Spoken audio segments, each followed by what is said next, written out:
Today on our panelists, we have Matt Titcomb from the CEO at Peak InfoSec. Thank you for joining us today, Mac.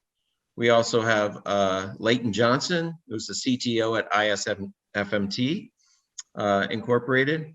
He's a CMMC AB Provisional Assessor as well. And then we also have our very own Dasha Deckworth, who is President and CISO here at Stealth-ISS Group and a Provisional Assessor. So to get started, a little housekeeping, put any questions you have in the chat here within Zoom. We also have a Slido, but I think the chat works well for everybody.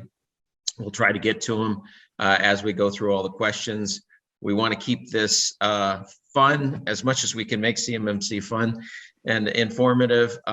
There's no sales pitch. We're not here to sell you anything. We're just here to try to help educate you and make your life a little easier. So with that, let's kick it off. And I'm going to ask some questions here. The first one is, what are the main changes from CMMC 1.0 to 2.0? And to help, any one of you can answer this, but I'm going to bring up a power slide, which kind of has a nice graphic, and you guys can talk to that. So give me a second here, and I'll launch that. So I think the main question, I know which graphic you're going to put up, and that's probably the most important one, is the change from 5 levels to 3 levels. And yes, there's a, as soon as you pull it up, there's a correlation between the colors. So yeah, I mean, we went from 5 levels to 3. Now pretty much most companies will have to be on a level 2, which is the equivalent of level 3. So from that perspective, I think that's the most important one. That's going to make things easier. Level 2 and level 4 have been eliminated. They were kind of stepping stones. So most companies now will really be for level 2. Great. Next question. Are there any policy and documentation responsibilities in CMMC 2.0 level 2? And level 2 is also bifurcated. So I guess I should have done a precursor question. What's the bifurcation in level 2? And then are there documentation and policy requirements around that? Matt, would you like to take that? Sure. So the bifurcation basically is some organizations are going to have to be certified still by a C3PO based on the risk of the CUI that they're processing. It's now known as National Critical Security Information, is a wholly made up term by DoD. So when we're looking at, just keep that in mind, that DoD gets to pick and choose what goes into there, and that's up to them. Everything else will require self-attestation. Now, that being said, even though we've now dropped back down to just 110 controls, the process requirements that had the policy and procedures in the resource plan, we as assessors are not going to go validate. We're not going to go and see if you have a purpose statement. I'm perfectly fine with that general approach, because the only thing I could have said on the purpose statement is, you have a purpose statement and it says that you have a purpose statement to meet the purpose statement clause. I would have had to find that sufficient, because there's no definition of good enough. What this does do, though, is still underneath 800-171, you're expected to have those non-federal organization controls in the back in Appendix E present. There's 61 of them. One of them, for example, in access control, is control the use of portable storage media on external systems. You can only do that on a policy and training.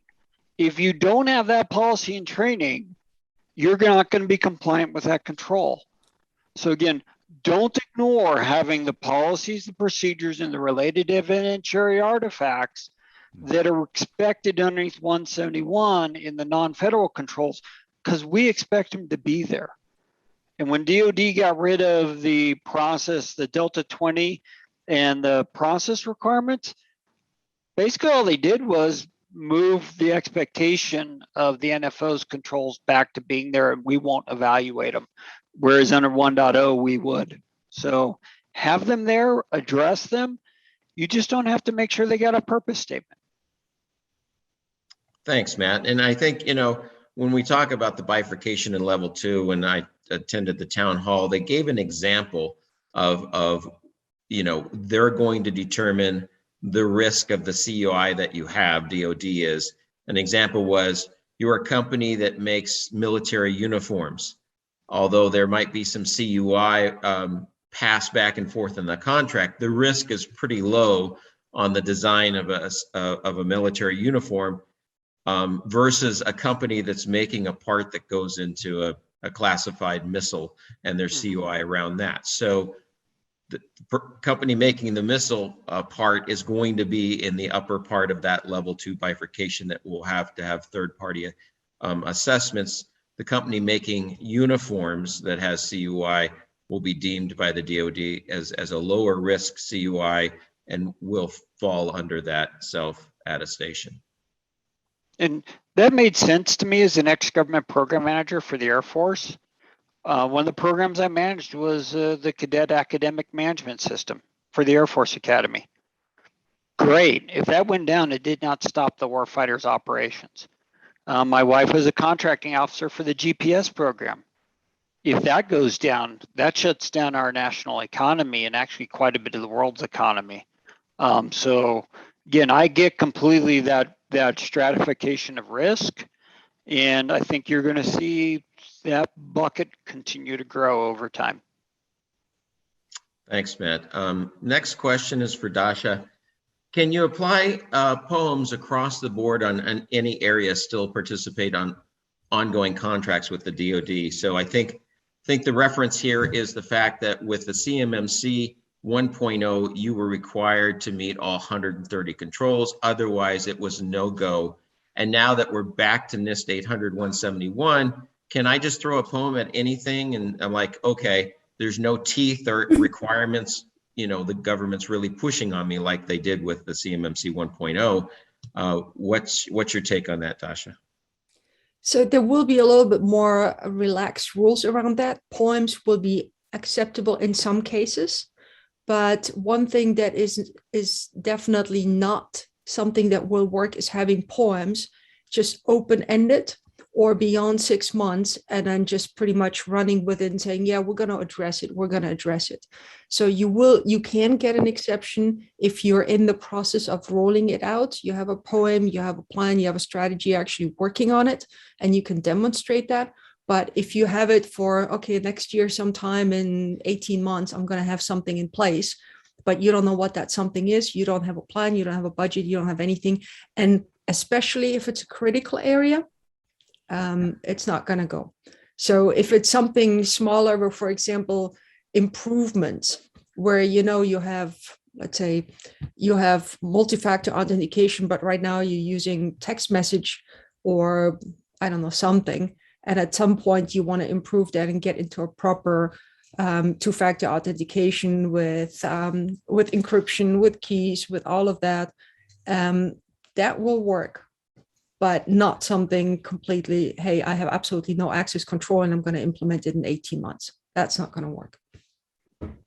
Thank you. The next question, I'm throwing this one to Leighton. What are the core differences between the CMMC Level 3 NIST 800-171 and 172 requirements versus the CMMC 2.0 Level 2? 800-171 has 110 controls.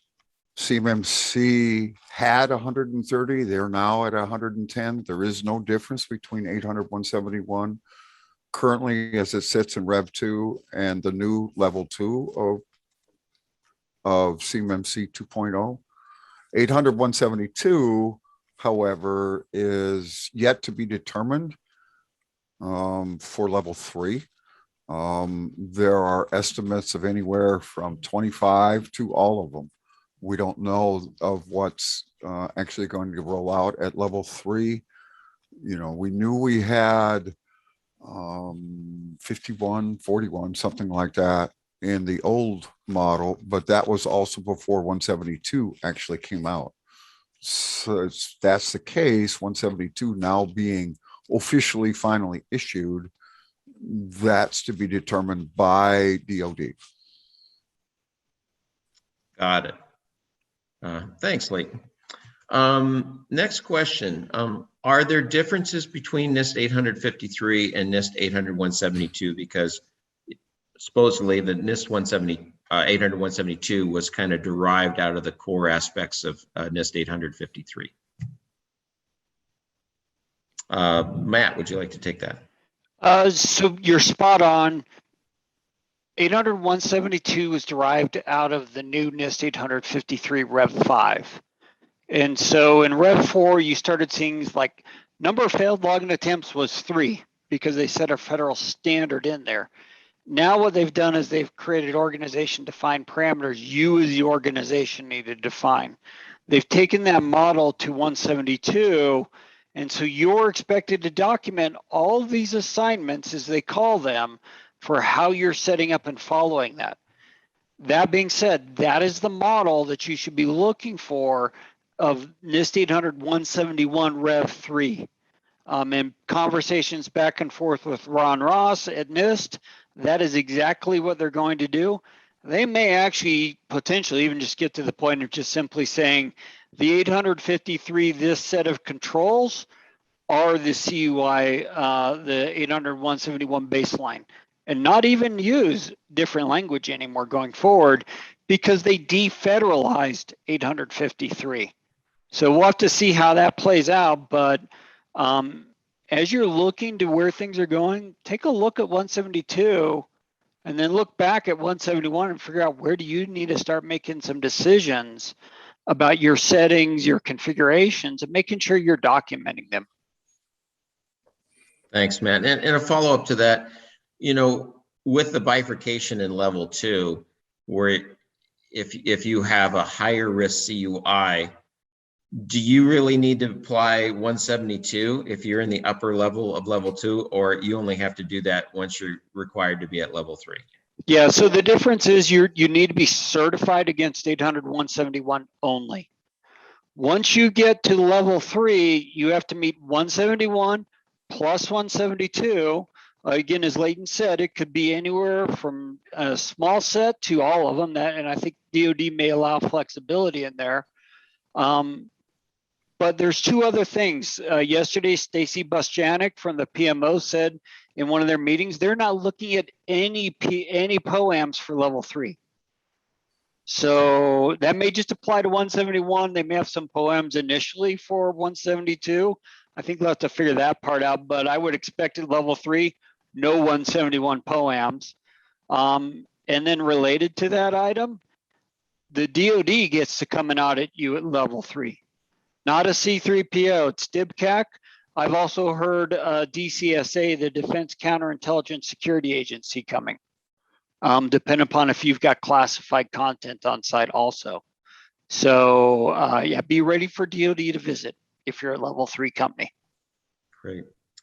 Dasha, are there any requirements of logging in the NIST 800-171? I know in CMMC, trying to hit level 3 for small companies, that was a significant cost to get a SIM as a service or have your own SIM to record that. Is it in 171? Well, logging as a general rule, everybody should do that. It's a best practice. The requirement for a SIM was never there. It even in CMMC, it was all about have a central logging or multiple central logging. So for example, even if you're managing antivirus across your enterprise, you probably have one central management console for virus, one central management maybe for whatever, encryption, maybe for something else.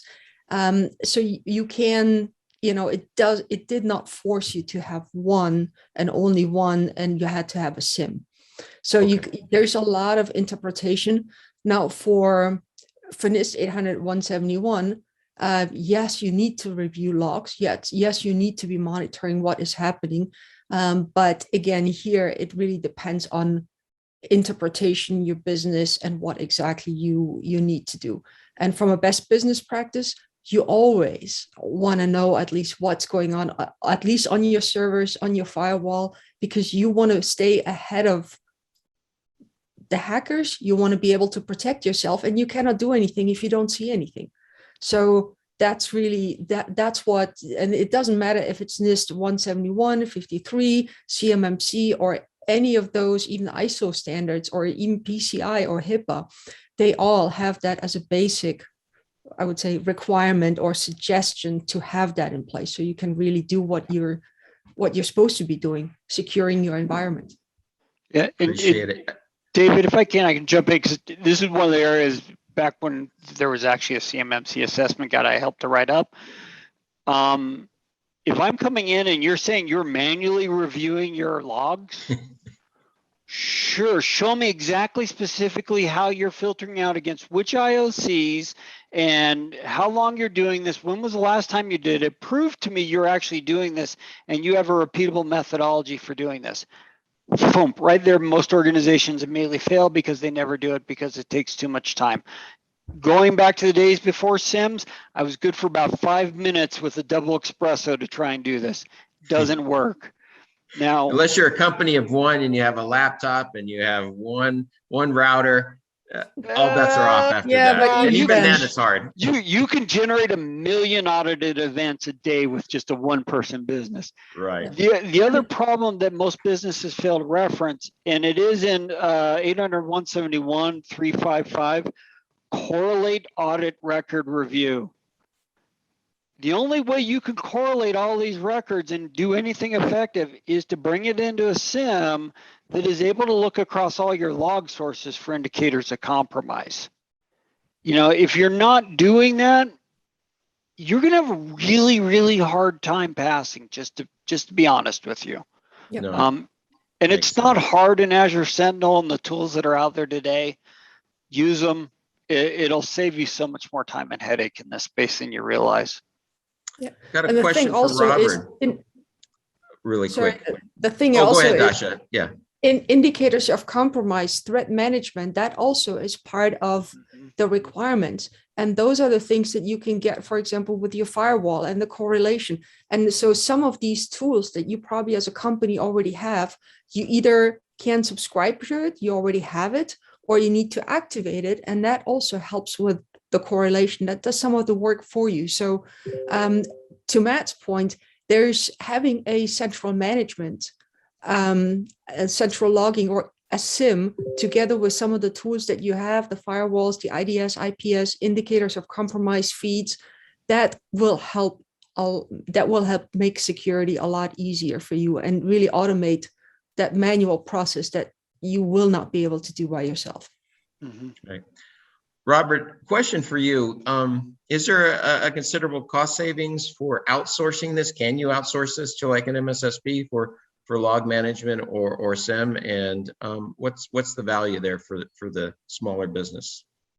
I mean, for me, it's the classic make or buy decision, isn't it? If if event management, log management, SOC is something that you wanted to set up yourself, 24 hours, you're going to need 5 people minimum. It's going to take you 3 months to find those folks, train them, et cetera, et cetera, et cetera.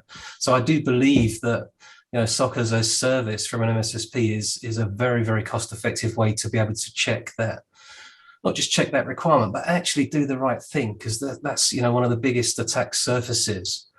And it's where you get the most of your insight. So I personally believe, services from MSSPs are there to be able to offer, commensurate services at a vastly reduced cost. I mean, it's really up to you. As I say, it comes back to the make or buy decision. So Appreciate that. on that point, we've been running, and I just literally got off a call just before this one with peer, one of the classmates with Dasha and I in our first class as assessors. The MSP is providing SOC services, but the MSP didn't want to be compliant and was using their infrastructure and their environment to do this. So in the DoD acquisition toolbox, this is referred to as extending your IT as that client seeking compliance to that MSP. At that point in time, that MSP is now fully in scope. And so everything they're doing internal is now in scope. So as you're doing this, please, please, please be very careful about how you're extending and whether or not that MSP is going to be in scope, because we start talking to most MSPs, they start going, I don't want to do that. And they start backing off. So just kind of find ones that are out there that are going to be compliant and tap into them. Matt, worse than that, there are MSPs that think cyber's really easy and are purporting to be MSSPs because they sell firewalls and stuff.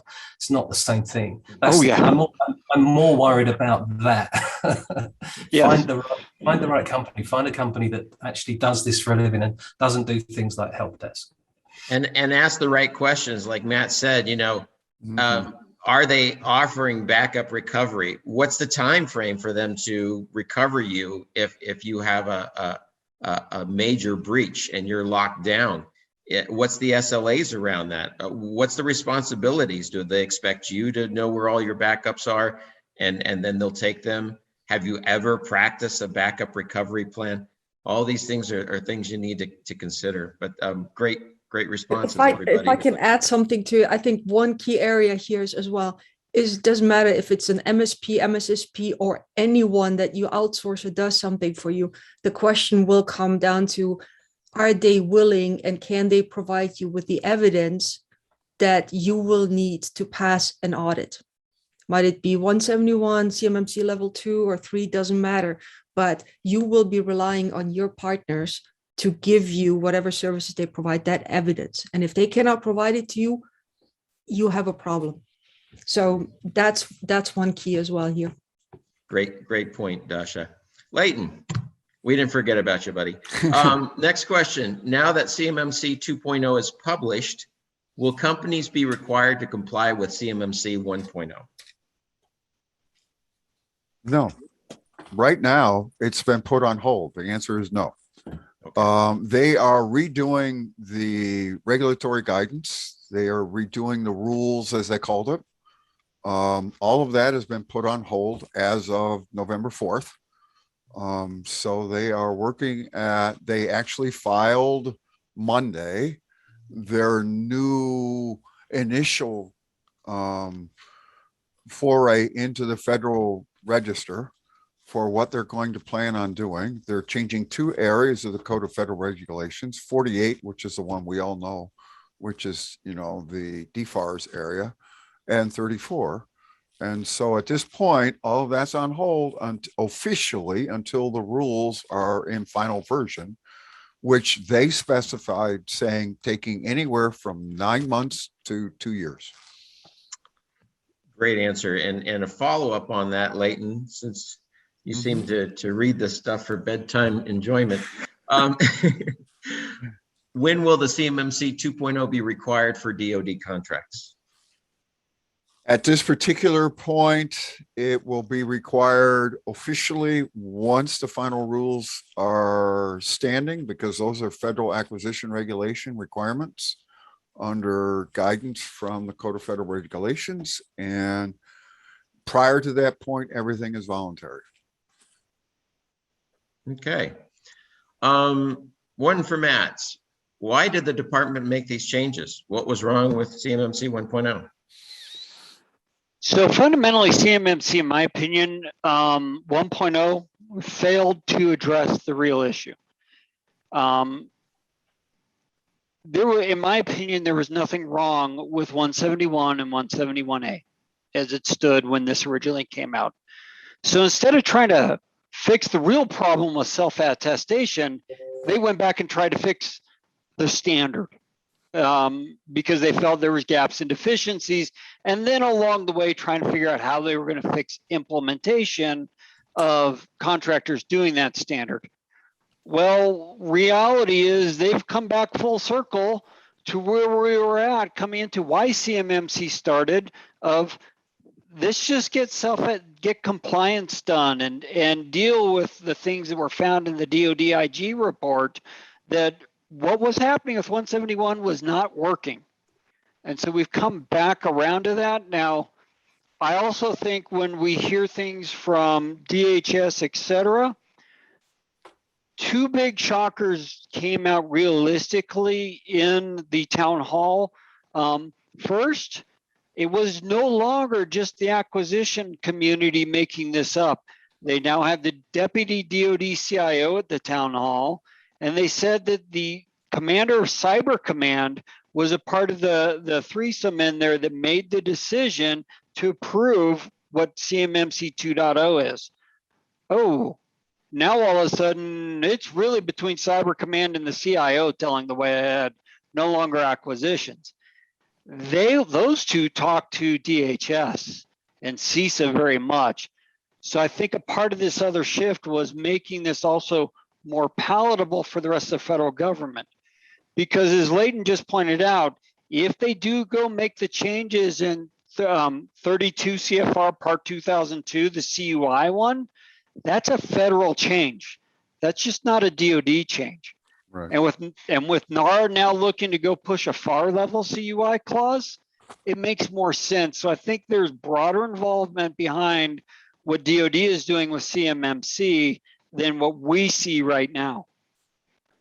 And aligning with the NIST organization, right? And so, Yep. yeah. And that Oh, yeah. kind of seems to, Matt, correct me if I'm wrong, but we started seeing a lot of verbiage in non-DoD contracts, like Yep. Department of Energy, even education, universities. They're starting to kind of push that onto their vendor suppliers or companies that want to bid for projects to be aligned with it. So I think this might go beyond what it initially started out with DoD only. I think this, especially as it's being pushed right now, I think this has a potential to really be covering a lot of industries, and which is great. And I think this is going to be really the way forward for a lot of companies. Just have it as a guideline, not just from the federal contracting side, but also for the commercial industry, because this is kind of straightforward. And it will flow down to subcontractors, to everybody else somehow, third-party suppliers, providers, anything. So I think this will be bigger than what it is right now. Well, in some of my architecture engineering firms, when GSA came out and said all building designs, especially bomb proofing, et cetera, are now CUI, they went, oh crap, what do we do? And I'm getting calls from architects now, we're doing work for them. Now, I'm going to go back to what I said, because I missed the second miracle at the town hall. And this is the really, really, really big, huge, massive miracle. As a person going all the way back to being, an officer in the Air Force, warplane, this is the first time I've ever heard DoD say, we are not going to go create our own DoD version of something. We are going to follow federal standards and guidance and 800-171 and work with NARA. That is a miracle of miracles to have DoD do that. I've never heard them say and do that before in my life. I mean, I've been associated with DoD for 40 years. They always made their own standards. They always made their own everything that way. And now they're settling back down on one that they didn't write. They were participatory of it. I mean, this is true at 853 originally, but they were not part of the original mechanism for what 171 is, and they're not the executive agent of the government for CUI. And that's the other big difference here, is they're following somebody else's executive agency, which is another area. I mean, they always, they lobbied very hard not to be part of FSMA back in 2001 and 2002, that they didn't want to be that guided by what was coming for others.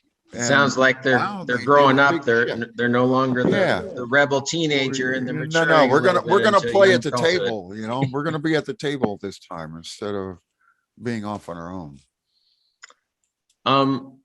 Dasha, this one's for you. How much will it cost to implement CMMC 2.0? I know also that that was a big push that not only did the CMMC AB board, the DoD, Congress, small businesses getting with their state legislatures, pushing back, saying, for level 3, I'm a 20-person company, but I make this special little widget that's required, and there's not many companies that do it.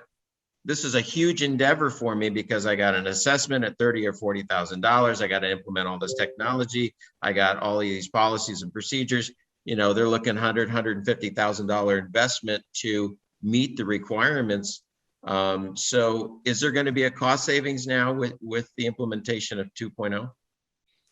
I think part of the consideration why 2.0 came out and the changes had to do also with the finances and the impact that it caused companies, especially smaller ones, since this is really predominantly about the small businesses, to really do some cost savings. So I think there will be initially, I mean, obviously the DoD talked about 300,000 companies that are within DIBs that will need to be CMMC compliant. I think majority of them were supposed to be level 3.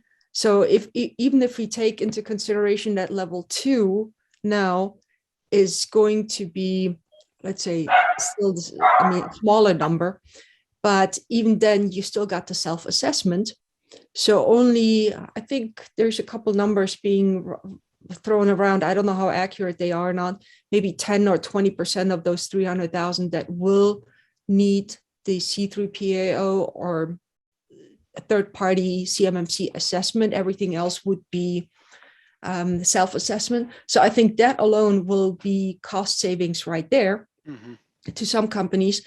But at the same time, and I know that a lot of companies, especially the ones that were pushing into being CMMC compliant and also C3PAOs, investing a lot of money to get ahead of the game and putting all this in place.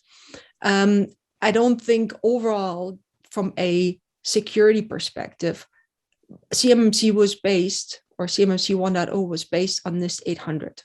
It still is.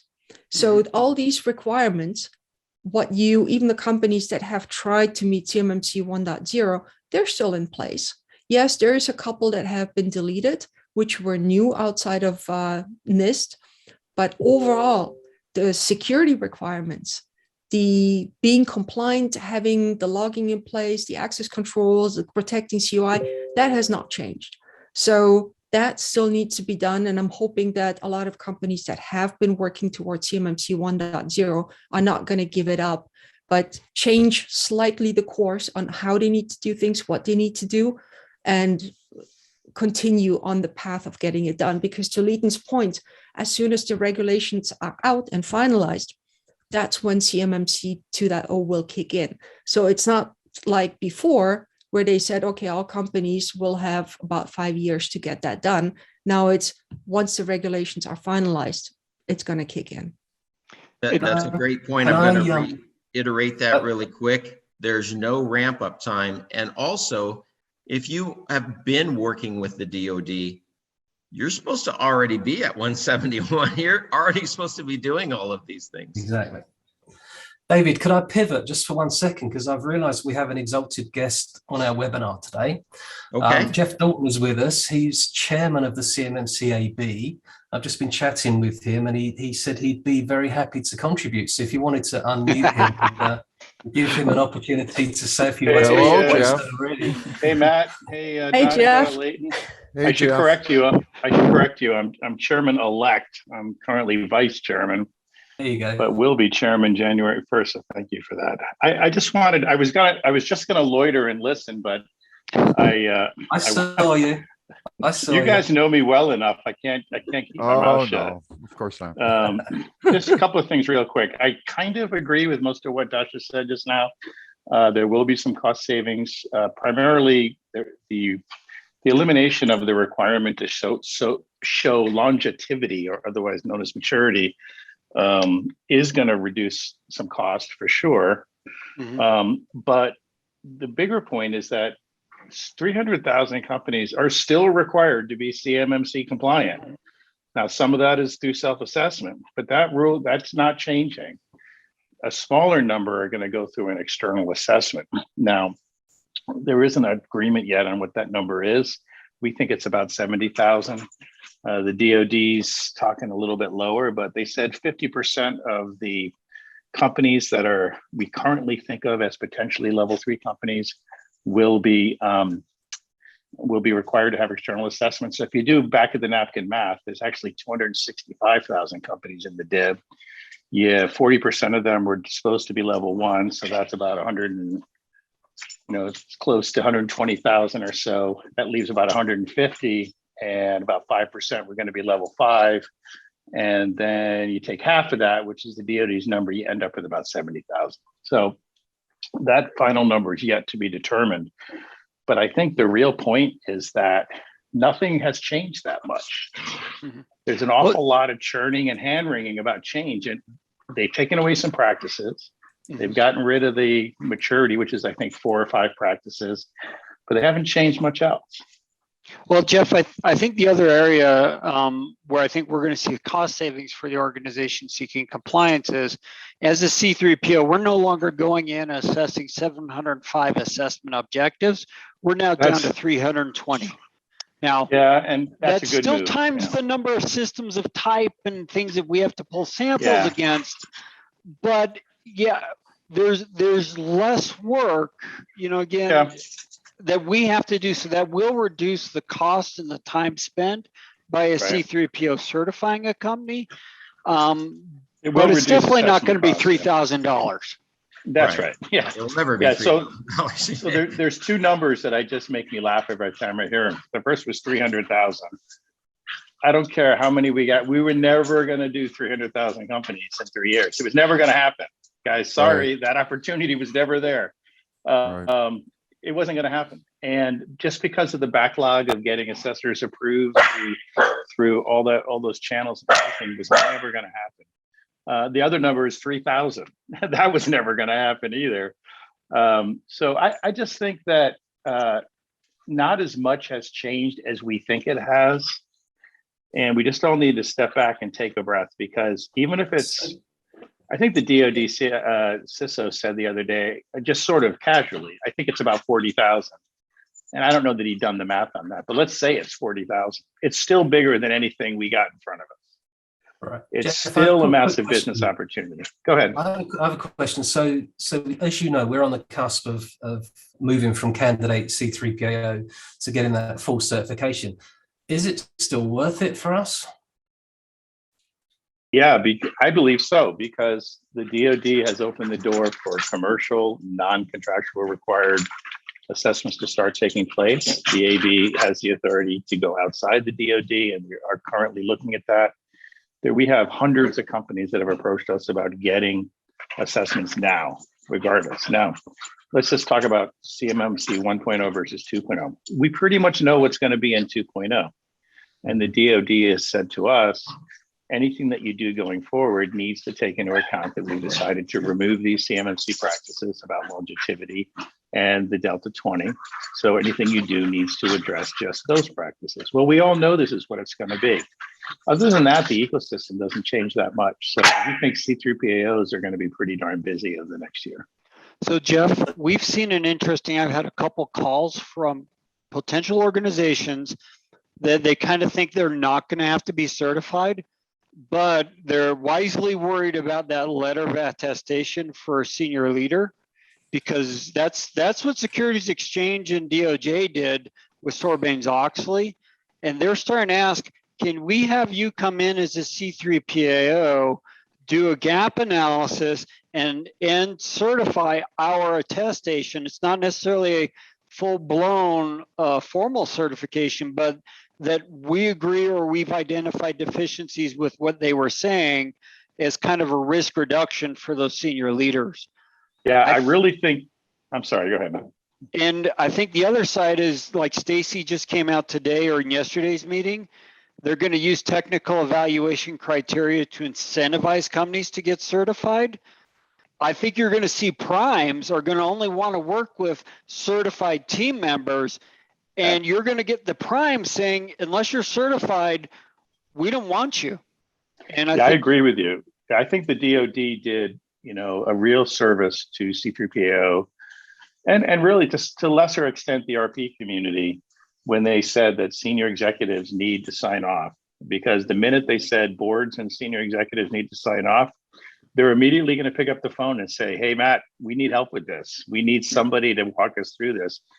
I think the opportunity, I can't start a C3PAO because I'm on the board. If I could, it would be the first thing I would do, just because the business opportunity is massive especially since the DoD made that decision. Really quick, guys, we still have a whole bunch of questions to get through, and I'll throw one to Jeff here. I'll shut up. Yeah, No, we'll have you answer one of these, Jeff. if I Who can. will perform the third-party CMMC assessments, since this is right where we were talking, so, Who will perform them? yes, Do you mean for certification? yes. Well, so it's a tiered system. So the AB is a licensing body. That's our role. We don't own the CMMC model. We're a licensing body. So we license members of the ecosystem. We license C3PAOs who are independent companies. Think ISO registrar or CMMI partner or something like that. They're that type of organization. And they employ, either through W-2 or 1099 relationship, a certified assessor, somebody like Matt with us. I believe Matt's one of our provisional assessors. I think the question was really more the difference in 2.0, because isn't there areas where the DoD is going to be doing some assessments versus the C3PO? I think that's sure. where the question So was for really derived from. okay, that's a little bit of a different slant. Level 3, formerly known as level 5, we need a symbol like Prince or something like that. Level 3 will be at this point will be the responsibility of the DCMA DIVCAC. However, they will only look at the level 3 practices, meaning that a C3PAO still has to examine the level 1 and 2 practices. So you can't just get level 3 and ignore everything that's in level 1 and 2, right? It's a maturity model. So it's cumulative. So a company that's getting a level 3 assessment will also be getting a level 1 and 2 assessment at the same time. That level 1 and 2 assessment will still be conducted by a C3PAO, and DCMA DIVCAC will only come in if that assessor and C3PAO, quote unquote, passes them for level 1 and 2. Hey, Jeff, Yeah. via one of my clients, I've heard that the Defense Counterintelligence and Security Agency may also be doing the level 3s, especially where you've got crossover classified in that environment. And that kind of actually makes sense because they're heavily involved in that, the DSS portion of DAPM. So, yeah, the DoD is actively looking to other agencies to supplement the DCMA DIVCAC folks because they have a relatively limited size in their team right now. And one of the discussions is there's other agencies that we might be able to bring into this. And I think that's where that comes from. I'm guessing. I haven't heard that specific example. Great. I'm going to throw this question to Leighton. How frequently will assessments be required? Still on a 3-year cycle as it stands right now. That hasn't changed. It's 3 years from the date of assessment to the next one, as per the requirements. That has not been mentioned as changing at all. can I throw a supplementary question to Jeff? Jeff, Sure. have you heard anything more about continuous monitoring, kind of like they've gone to with personnel security? I have not heard anything new. But that doesn't mean anything. There's a lot of things that we haven't heard. Dasha, will my organization need to be certified if it does not handle CUI now in the new 2.0? CMMC is for CUI. I think level 1 is still applicable for FCI. So federal contract information CUI is then level 2 and up. So that will still apply. But level 1 is self-assessment. Got it. Here's a question. I'll throw it back to Jeff on this one. Will the results of my assessment be public? Will the DoD see my results? So the DoD will be able to see your results, but they will not be public. So what that means is that it won't be like ISO or CMMI where you can go on a public database and see what weaknesses Dasha's company had for obvious reasons. But there will be secure storage in they did have a handle on what that would be until some complications arose. So they're working through it, but there is going to be a place where the proper DoD personnel can see your results.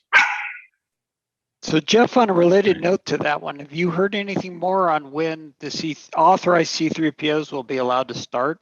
Is that still December timeframe or January? we don't have anything behind that. Great. Well, I guess just in a similar vein, all the while, I mean, I'm reassured about the C3PAO thing. I was kind of feeling for all those companies that were paying for training and setting up, training capabilities for others. Can I be equally reassured that that training program will continue and still serve CMMC level 2, V2? Sorry, I was just dismissing a pet. Yeah. Absolutely. Yeah. Actually, there are training programs going on right now. That's not my area, but there's actual training programs, and Kyle, who is the VP of training, their team is very actively updating the training based on the data they get. And of course, it'll be removing the 20 practices and then removing the longevity or maturity practices. But other than that, the training will stay more or less the same, with some new training that's coming out as well. Okay, thank you. That's good. There's a lot of people have been asking, when can we get official training done and all that. I mean, Yeah. You've seen the question in the town hall, and it's great that to see that it's continuing. Yeah, the CCP training is active right now. You can sign up and take it, and it will change a little bit, but I think it's more the exam, because CCPs and CAs will need to know the entire model. It still need to know level 1, 2, and 3. So that's not going to change dramatically, but the nuances will have to be addressed, obviously. All right, I'm going to throw this one out to anybody that wants to grab it. What is the difference between CMMC self-assessment and a basic assessment requirement as part of the DoD assessment methodology? Don't all just jump to it. Matt, go for it. Fundamentally none.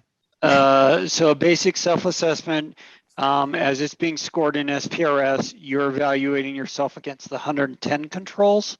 You should be doing it against the assessment objectives. Hint, hint, wink, wink, nudge, nudge. But you're scoring yourself against the 110.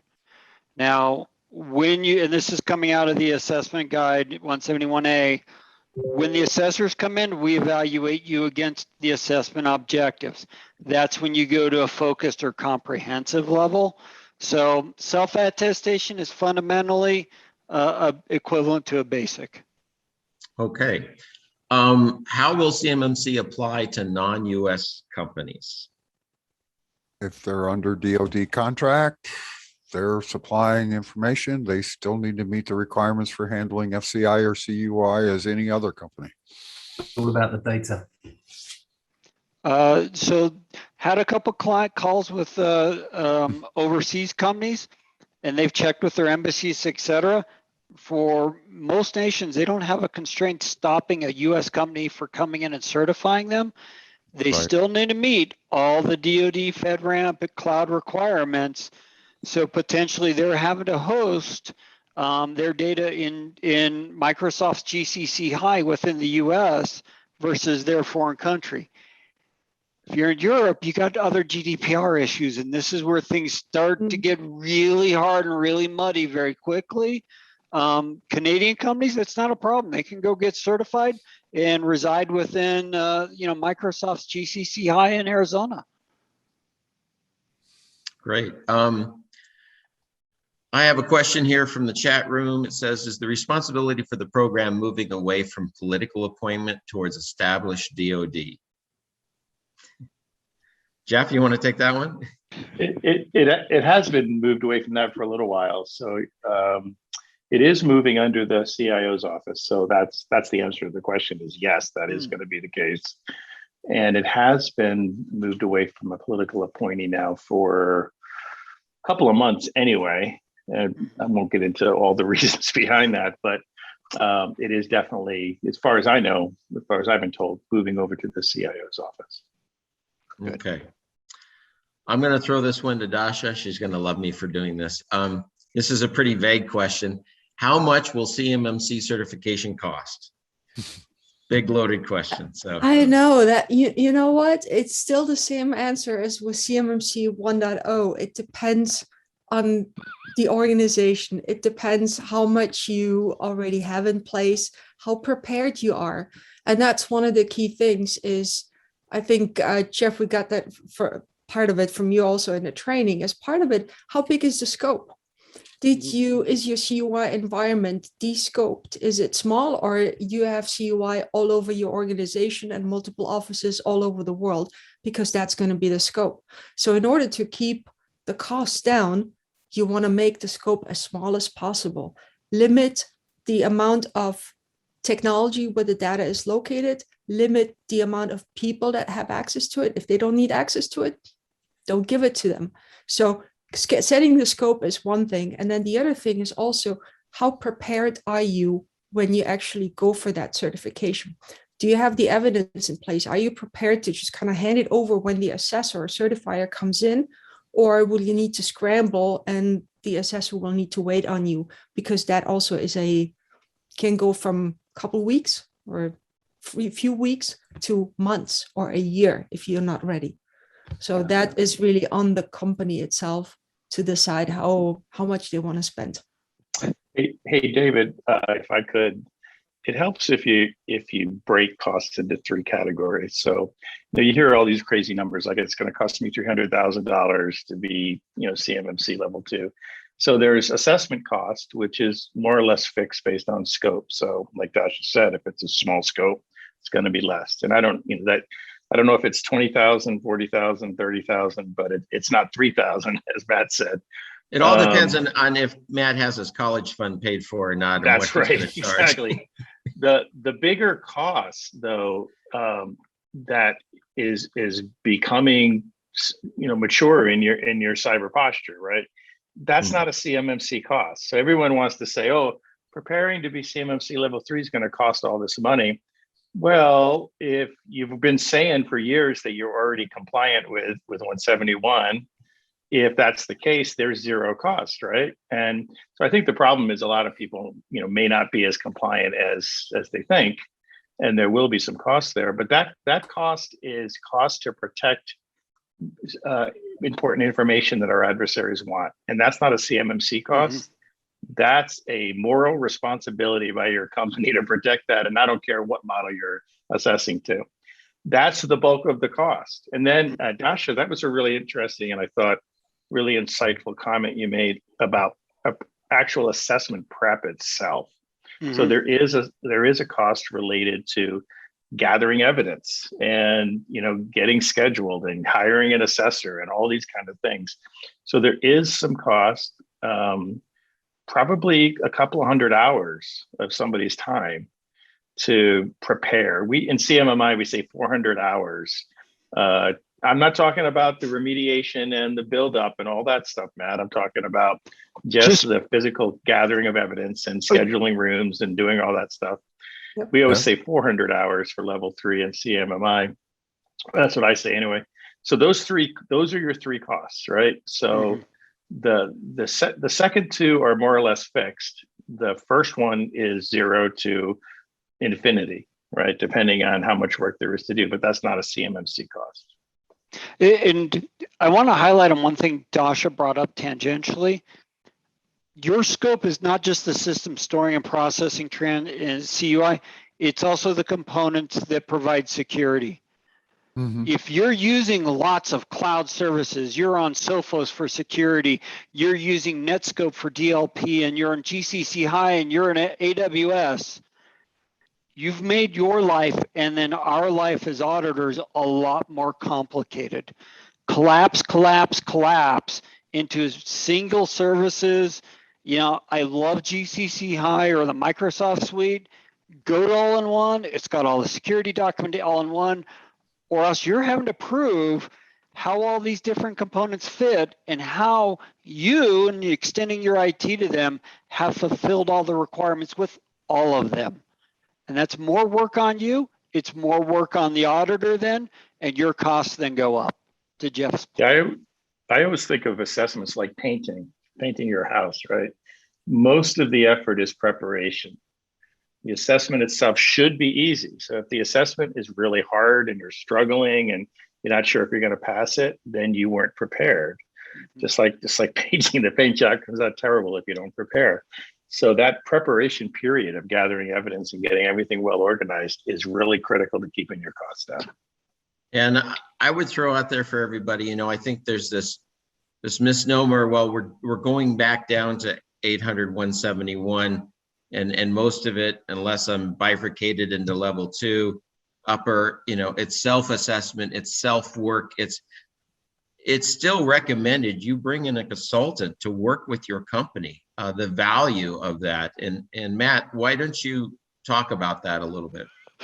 Easy one. I've started off with clients and they've given me their 800, 171 scoring. They didn't even score themselves accurately. And they overscored themselves because they didn't understand how to score.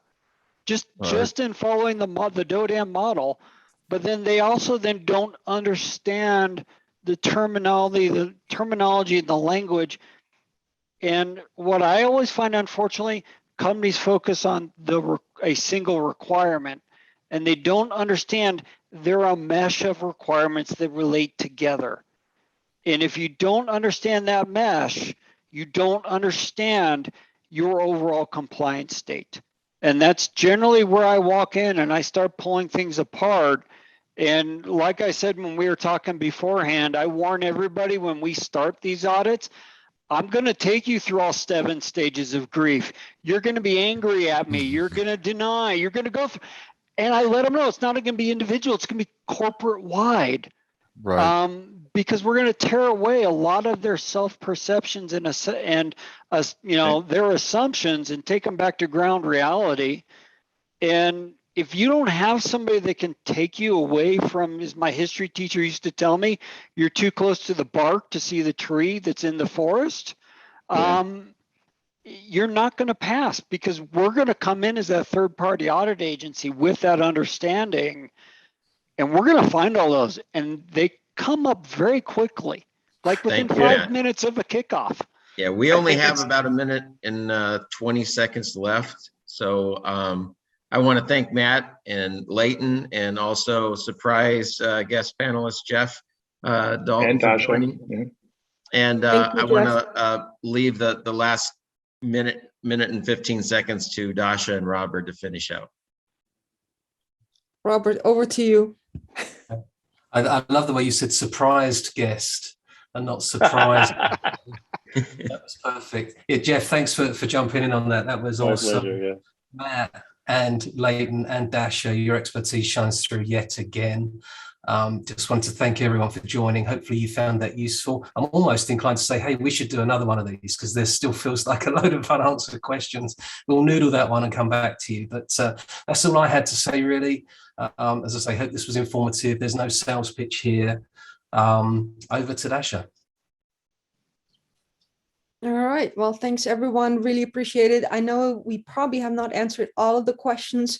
We will be posting this on YouTube in a few hours. So if you want to share it with your friends or somebody, let us know, or send them the link. We will also try to answer all the remaining questions that we did not have answered. So expect those in your inbox. And yeah, we have a few of these webinars coming up, not just about CMMC, but security in general. So feel free to join us. And we always want to share the knowledge and make sure, especially when it comes around CMMC and DIBs, it is about our security as a company, and to what Jeff said, an ethical obligation for us to protect the information that we work with or create or process in some way, shape, or form. So it is critical that we all pull in the same direction and get us all secured and on the same page. Thank you, Dasha. Thank you, Robert. Thank panelists today and all of the guests for joining us. We appreciate it. Like Dasha said, follow our YouTube channel, be on the emailing list. We're always doing these creative webinars to try to support and bring you value and needed information. With that, we adjourn. Hope you have a wonderful rest of your day and take care. Thank Thanks. you, everyone. Thanks.